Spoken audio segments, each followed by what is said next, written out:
આણંદના વલ્લભ વિદ્યાનગરમાં ફરી વળ્યું દાદાનું બુલડોઝર।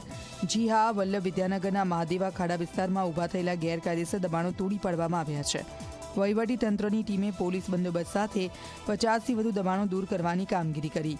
તમામ દબાણોને દૂર કરતા પહેલા નોટિસ આપવામાં આવી હતી, તેમ છતાં દબાણો દૂર ન કરાતા આજે આણંદ મહાનગરપાલિકાના ડેપ્યુટી કમિશનર, માર્ગ મકાન વિભાગના નાયબ કાર્યપાલક ઇજનેર સહિતના દબાણ વિભાગની ટીમે 3 જેસીબી મશીનો, ટ્રેક્ટરો અને મજૂરો સાથે સપાટો બોલાવ્યો હતો।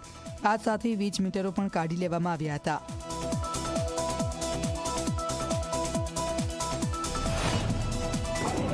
મહાદેવ ખાડા વિસ્તાર વલ્લભ વિદ્યાનગર અને ત્યાં જે રોડ રસ્તા પરનું દબાણ છે તે હટાવવાની કામગીરી સમગ્ર તંત્ર દ્વારા, મ્યુનિસિપલ તંત્ર દ્વારા કરવામાં આવી રહી છે અને ઓલરેડી 10 એકની પણ કરેલી હતી અને તે સંબંધિત પછી અત્યારે હાલ દબાણ હટાવવાની પ્રક્રિયા હાથ ધરવામાં આવેલ છે। કેટલા દબાણો સાહેબ?